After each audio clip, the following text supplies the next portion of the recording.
Je sais pas pourquoi, mais j'ai vraiment une passion pour les compotes. Vous trouvez pas que la compote c'est genre un produit parfait? Je sais pas, ça me rappelle mon enfance, ça me fait manger des fruits, et c'est super agréable en bouche. Je suis pas sponsorisée, hein. Je veux dire, j'ai pas du tout assez d'abonnés pour être sponsorisée. Voilà. Vous vous êtes déjà demandé pourquoi on aime quelque chose et on déteste autre chose? Qu'est-ce qui fait nos préférences? Est-ce que c'est héréditaire, social, culturel? Là je pose plein de questions, mais en vrai, moi j'ai déjà la réponse, puisque j'ai déjà écrit toute la vidéo. Et je veux pas vous spoiler, mais perso, j'ai appris vraiment plein de trucs. Comme il y avait moyen de partir dans tous les sens, on va se concentrer sur la beauté, la musique et la nourriture. Mais vous allez voir que ces explications marchent pour à peu près tout. Dans le sens où il n'y a évidemment pas qu'une seule raison qui fait que vous détestez les choux de Bruxelles, que vous adorez les films d'action, ou que vous trouvez la couleur orange dégueulasse. Ce que je veux dire, c'est que l'être humain est complexe et que nos goûts le sont évidemment aussi. Plein de facteurs entrent en compte dans nos préférences et c'est justement ce qu'on va voir dans cette vidéo.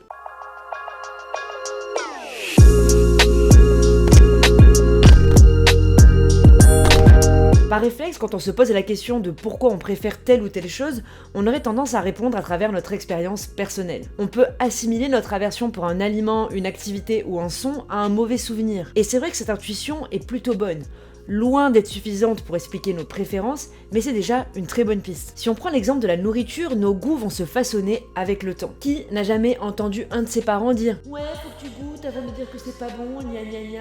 Et heureusement, parce que c'est à partir de ce moment-là que nous faisons nos premiers tests, que nos préférences se développent, évoluent, puis s'affinent et se précisent avec le temps. De manière innée, les enfants vont avoir un penchant pour le sucre, seront mitigés concernant le salé, et vont complètement rejeter l'amertume. Pourquoi? Parce que le sucre va leur rappeler le lait maternel, et l'amertume, dans la nature, est souvent associée à quelque chose de toxique, voire de dangereux. À ce stade, on parle presque d'instinct et de génétique. Et attendez, ça va encore plus loin, les goûts du bébé sont aussi influencés par ce qu'a mangé sa mère durant sa grossesse et qui parfume le liquide amniotique. Il va ainsi se tourner au début vers des aliments qu'il reconnaît et qui vont vite le rassasier. Bon, ça, c'est la base. Mais tout ça n'a qu'un poids très minime dans nos goûts puisqu'ils vont vite évoluer avec les années. Tout ce qu'on va manger va être associé à une expérience positive ou négative qui va petit à petit façonner nos préférences. Il faudrait alors qu'un enfant goûte entre 8 et 9 fois un aliment sous la même forme pour finir par l'apprécier. Est-ce que vous connaissez ça?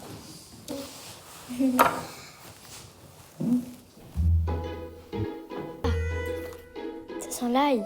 Nos expériences vont aussi influencer nos préférences en termes de visage. Les chercheurs se sont en effet demandé si le fait qu'on trouvait quelqu'un de beau ou non était inscrit dans nos gènes. Ils ont alors demandé à 35 000 personnes de noter de 1 à 7 l'attractivité de 50 visages via un site web. Ensuite, ils ont fait appel à 547 paires de vrais jumeaux et jumelles et 214 paires de faux jumeaux du même sexe. Ils espéraient parvenir à estimer ce qui contribue le plus à nos choix, les gènes ou l'environnement. Il s'avère que les préférences physiques étaient tellement variables entre les individus que les chercheurs ont bien pu conclure que nous étions plus influencés par notre environnement que par nos gènes. La famille d'abord joue un rôle hyper important dans nos standards de beauté. On va enregistrer sans le faire exprès leur goût. Mais évidemment les expériences en dehors de la famille, avec nos amis par exemple, vont avoir un poids très important dans nos choix. Les visages que l'on aime seraient donc liés avec tous les visages que nous avons déjà croisés au cours de notre vie. À la télé, sur internet, dans notre vie quotidienne, etc. Cette remarque peut vous amener tout naturellement à vous dire « Ok, très bien les expériences et tout, mais elles se font dans un contexte socio-culturel, non? La société aurait-elle un rapport avec nos goûts? Laissez-moi vous dire que c'est une très bonne question et que c'est justement ce que nous allons voir maintenant.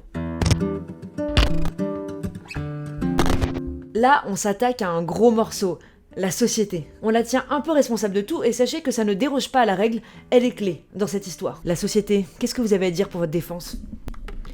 Rien. Merci. On va commencer par la musique parce que je suis tombée sur une étude intéressante sur le sujet. Josh McDermott, professeur adjoint des sciences cognitives au Massachusetts Institute of Technology, s'est justement posé la même question que nous en se disant mais attendez, pourquoi il y a certaines typologies de musique qu'on déteste? Est-ce que c'est biologique ou c'est culturel? Pour trouver une réponse, Josh a dû pallier un petit problème. Il fallait qu'il trouve des gens vierges de toute influence occidentale. Des gens qui ne connaissaient pas Rihanna. Oui, ça existe. Où ça? Au fin fond de l'Amazonie. Il s'est alors rendu à Tisman, dans le nord-ouest de la Bolivie. Ils ont fait écouter à 100 participants des mélodies, vous savez ce que c'est maintenant grâce à mes précédentes vidéos normalement, et il leur a demandé d'évaluer leur agréabilité. Pour ça, ils leur ont fait écouter deux types de sons, des consonances puis des dissonances. La différence n'est pas évidente à expliquer et je suis pas du tout musicologue, mais disons en très gros que nous, dans notre musique occidentale, on utilise des consonances, c'est-à-dire des accords parfaits qui nous apparaissent agréables à l'oreille. Les dissonances, elles, nous donnent une impression de tension sensation d'inachevé. Je vous mets un rapide exemple trouvé sur YouTube. La dissonance, c'est une notion qui n'est pas très facile à cerner. Évidemment, si je vous joue ça, ça va vous paraître plus dissonant que si je vous joue qui est censé être le contraire d'une dissonance, c'est-à-dire une consonance.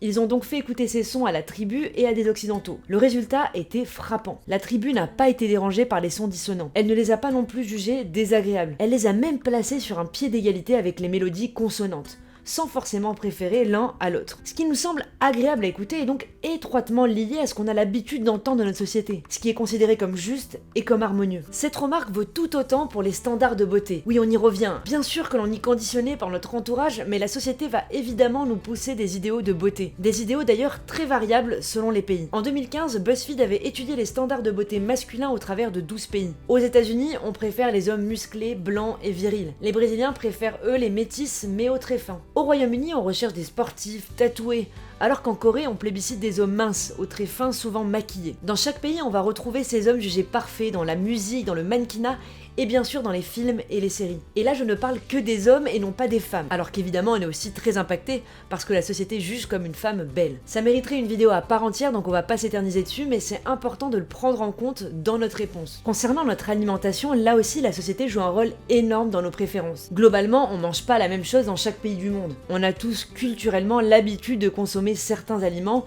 ou de les préparer d'une certaine manière. Je me souviens avoir vu un reportage photo de Greg Segal qui pendant 3 ans était parti à la rencontre d'enfants du monde entier pour photographier ce qu'ils mangeaient durant une semaine entière. Ce reportage est super instructif sur la manière dont on se nourrit en fonction de notre culture, même si évidemment il y a plein d'autres facteurs qui rentrent en compte comme l'expérience, on en parlait juste avant, mais aussi la proximité des aliments, genre ce qu'on va trouver en abondance dans les supermarchés aux alentours. Ça c'est d'un point de vue culturel, mais il y a aussi une dimension sociale dans ce qu'on aime. Manger est un acte qui peut nous permettre de montrer notre appartenance à un certain groupe. Je sais pas pour vous, mais ça m'a fait penser au café. Moi je détestais ça quand j'étais petite, puis finalement je me suis un peu forcée à en boire, parce que peut-être qu'inconsciemment j'assimilais le fait de boire du café avec le fait d'être un adulte mature. Ça peut paraître un peu bête, mais c'est le cas de beaucoup d'aliments ou de boissons. Genre il y a des gens qui se forcent à boire de l'alcool parce que socialement c'est plus acceptable. D'autres qui essaient de manger des huîtres ou des escargots à des dîners mondains par exemple.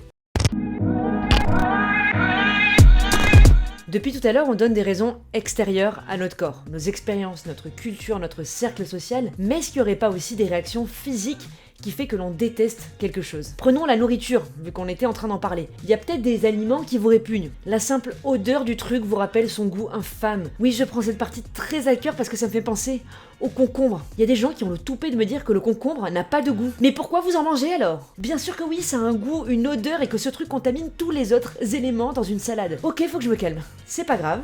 Vous savez ce qui m'aiderait? Que vous vous abonniez. Et à 1000 abonnés, je mange un concombre. Non, je rigole. C'est dégueulasse, non. Bref, je me suis un peu égarée. Le goût de chaque aliment n'est pas limité à nos simples papilles gustatives, c'est une expérience polysensorielle. Il y a l'arôme bien sûr, mais également toutes les sensations physiques qui viennent ensuite. Les capteurs tactiles de la bouche renseignent sur la texture et la température de l'aliment, pendant que les bruits produits par les dents montent jusqu'aux oreilles. Frottement, effritement, croquant, tout ça a un impact. J'aime quand c'est fade, quand c'est amer. C'est bon ça. Ça c'est très très bon. J'aime quand c'est cru, quand c'est cuit. Ça c'est bon. Ça c'est du piment d'Espelette, j'adore. J'aime quand c'est brûlé, quand c'est congelé, quand c'est périmé. Oh là là. Il y a du thym. En fait, j'ai tout le temps faim. C'est la combinaison de tous ces facteurs qui va nous guider dans nos préférences et nous aider à interpréter ce qu'on pense de ce qu'on est en train de manger. Et tout ça, c'est sans compter notre deuxième cerveau, notre ventre. Le tube digestif héberge 10 milliards de bactéries de 500 espèces qui composent le microbiote. Qu'est-ce que ça veut dire? Une fois que la nourriture atteint notre ventre, il nous envoie des signaux plus ou moins positifs en fonction de ce qui l'arrange. Les bactéries vont nous pousser à manger ce qui les aide à se développer, que ce soit bon pour la santé ou non. Par exemple, elles aiment beaucoup le sucre et les fibres. Et ne les sous-estimez pas, parce que si elles sont pas satisfaites, elles peuvent sécréter des hormones agissant sur la faim, des toxines perturbant l'humeur et des substances qui altèrent les récepteurs du goût. Et donc je vous donne un coupable tout trouvé la prochaine fois que vous finissez un paquet de gâteaux en une soirée. Bah vous savez qui accuser quoi. C'est votre estomac. Si on s'attarde sur la musique maintenant, eh ben c'est un peu le même combat. Vous vous doutez que c'est aussi une expérience polysensorielle et que notre cerveau a son rôle à jouer. Justement, selon des études menées sur ces dernières années, nos préférences musicales nous proviennent des profondeurs de notre cerveau. Avant même que l'on puisse émotionnellement interpréter la musique, il a déjà donné son avis. Emily Hurwitz, chercheuse au Music Cognition Lab de l'université Cornell, nous apprend qu'il existe beaucoup de similarités entre les façons dont notre cerveau traite la musique et celles dont il traite le langage. Mais les opinions divergent encore énormément à savoir si les deux utilisent les mêmes connexions et les mêmes mécanismes. Comment ça fonctionne exactement? Il y a 3 étapes. D'abord, les ondes sonores sont filtrées par les oreilles et le traitement commence à se faire sur la base des fréquences. Ensuite, la cochlée encode la hauteur du son. La cochlée, c'est quoi? C'est la dernière partie de l'oreille, c'est-à-dire l'oreille interne, avec le vestibule et le nerf auditif. C'est fou tout ce qu'on apprend aujourd'hui. Justement, c'est le nerf auditif qui va envoyer l'information encodée au cortex auditif dans le cerveau. Tout ce processus nous permet uniquement d'entendre la tonalité de base et d'émettre déjà une première opinion. C'est ensuite les régions du cortex auditif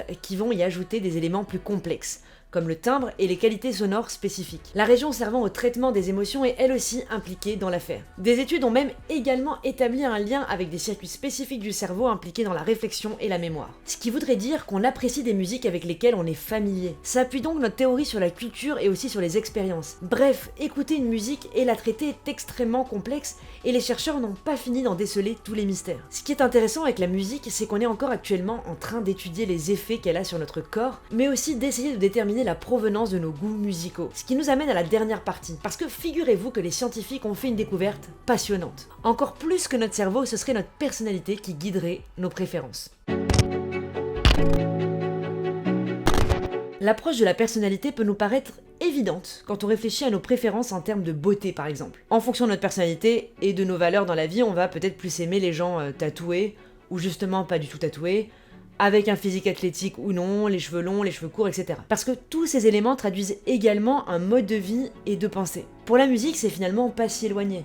On aurait tendance à dire qu'écouter du métal ou de la musique classique reflète également qui on est. Oui, c'est vrai, mais c'est plus complexe que ça. La question, c'est pas de se dire qu'écouter du métal vous permet d'entrer dans un certain cercle, mais plutôt pourquoi, à la base, vous avez commencé à écouter du métal. Vous voyez ce que je veux dire? Pour répondre à cette question, David Greenberg, chercheur et psychologue à l'université de Cambridge, a mené une étude sur 4000 personnes en Grande-Bretagne. Grâce aux résultats obtenus, il a établi une corrélation directe entre les modes de pensée et les préférences musicales. Comment il a fait ça? Il a divisé les sujets en 3 catégories en fonction de leur mode de pensée. Première catégorie, les empathiques, ou type E. Ce sont des gens qui vont se concentrer sur les pensées et les émotions des gens. Ensuite, les systématiques, ou type S, qui vont prioriser les règles et les systèmes. Et enfin, les équilibrés, ou type B, qui maintiennent un focus égal sur les 2 aspects. Après avoir analysé les résultats, Greenberg a découvert que les gens de type E ont tendance à préférer des chansons avec un niveau d'énergie peu élevé, mais avec de la profondeur émotive, donc tout ce qui est chansons tristes, soft rock, et les auteurs, compositeurs, interprètes. Les personnes qui ont un type B ont tendance à écouter un éventail plus large de musique que les 2 autres types. Inversement, les gens classés type S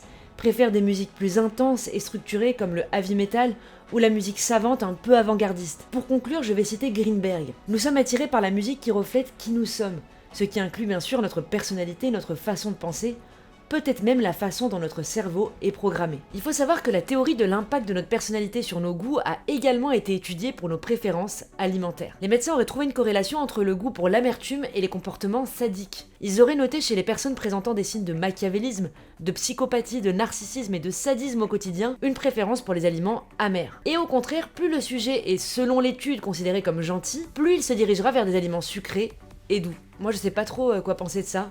Je trouve ça un peu facile et très réducteur, donc vous en faites ce que vous voulez, je vous donne l'info, vous l'utilisez comme bon vous semble. Mais perso ça me fait un peu penser aux pseudo-scientifiques qui vont te dire que les tueurs en série jouaient tous à des jeux vidéo violents, sans vraiment prendre en compte la proportion énorme de personnes qui jouent à ce type de jeu et qui ne sont pourtant pas des psychopathes.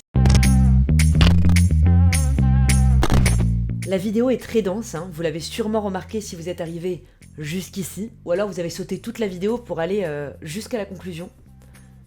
Mais qui fait ça? Et c'est vrai que c'est pas possible d'isoler une raison particulière pour expliquer qu'on préfère quelque chose plutôt qu'une autre. On parle plutôt d'une combinaison de facteurs qui va nous façonner en tant qu'humains. Nos expériences, notre culture, notre corps, notre personnalité et tant d'autres éléments que l'on découvrira peut-être dans les années à venir. Ce que ça peut nous apprendre, en dehors d'anecdotes à sortir à la machine à café, c'est qu'il peut être intéressant de questionner nos goûts, de se poser des questions avant de dire qu'on n'aime pas quelque chose, pour pouvoir mieux tester ou découvrir d'autres parties de nous. Si vous avez aimé cette vidéo, c'est que déjà vous avez très bon goût. Mais c'est aussi que vous avez envie d'apprendre de nouvelles choses. Et ça tombe bien parce que c'est exactement ce qu'on fait sur cette chaîne. Donc abonnez-vous si c'est pas déjà fait, commentez, mettez un pouce en l'air, bref, faites tout ce qui peut m'aider pour nourrir l'algorithme. Moi en tout cas, je reviens bien vite sur vos écrans. Ciao! non.